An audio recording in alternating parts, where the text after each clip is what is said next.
So I've been asking the question, what was our ambassador doing in Libya? He knew that violence had increased. He knew that security was absolutely horrible. The Red Cross had shut down all of its operations. Great Britain shut down its operations. Yet he stayed out, and not in Tripoli, but in the worst place he could be.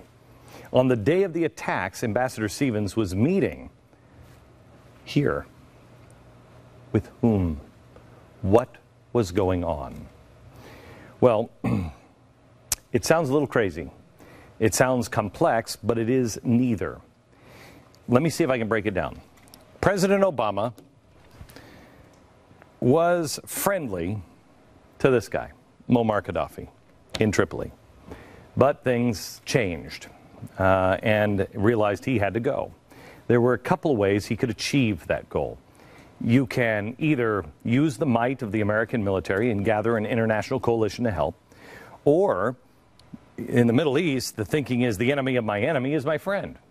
So make buddies with those people who hate Gaddafi just as much and pay them to do the dirty work for him. So he did that. And there were other people that wanted Gaddafi out. And we decided to work with them. Al-Qaeda. This is the people that the media routinely called the Libyan opposition. We told you when we were at Fox, this is not good. These guys are Al-Qaeda. They weren't made up solely of freedom-fighting Thomas Jeffersons. The opposition was made up of several Islamic terrorist organizations, including Al-Qaeda, and of course the Libyan Islamic, I think this one is Hamas, is it not? Or Hezbollah, and then the Libyan Islamic Fighting Group, which was headed by this guy. Now, like I said, we reported, and everybody reported the Al-Qaeda links, widely reported at the time. But the decision was made, support the opposition forces. But we needed a point man.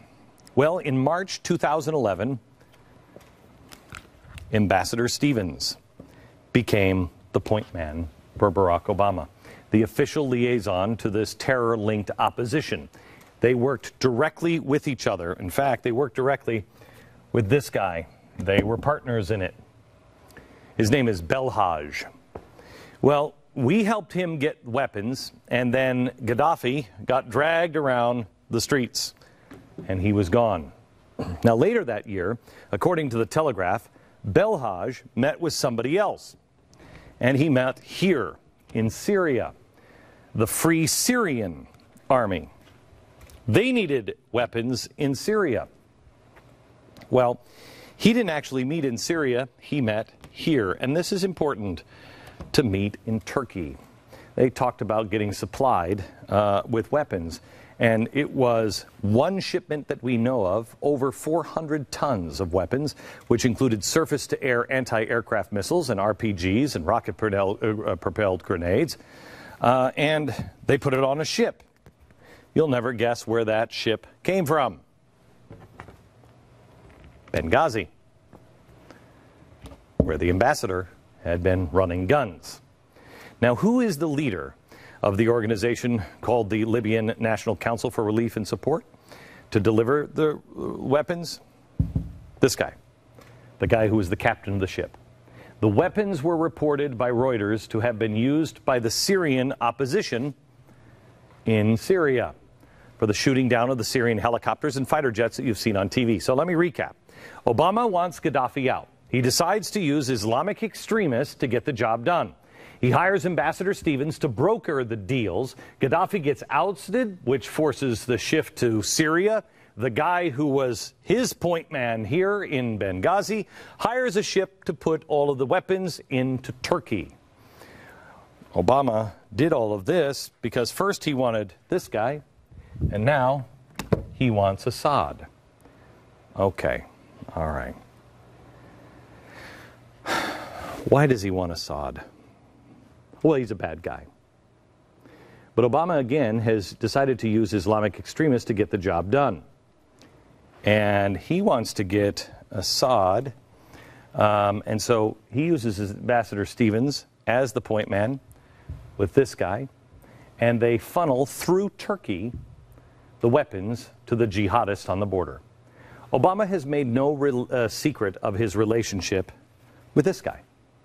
He's the prime minister of Turkey. There is no way this is happening in his country unless he knows about it. And this guy talks to this guy.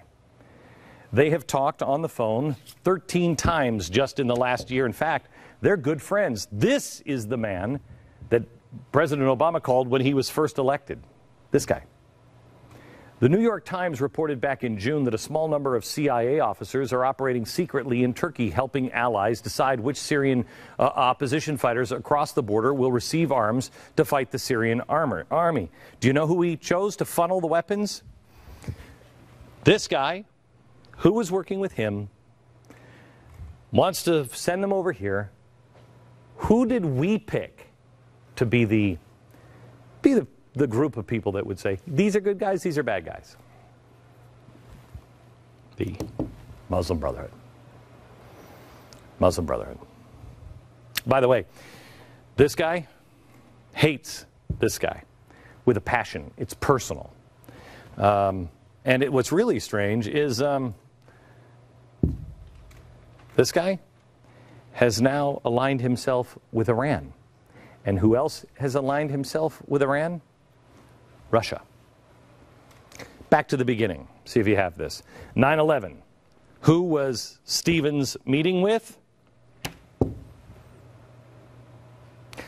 A representative from Turkey.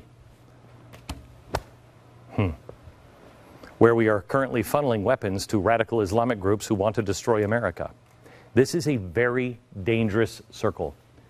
At least in the Iran-Contra scandal, we had hostages, and you could kind of understand why someone would do it. But I don't understand what this man's doing. All we're getting in this, besides dead Americans, is confusion of who we are and which side we're on. And as the president would say, that's not really optimal.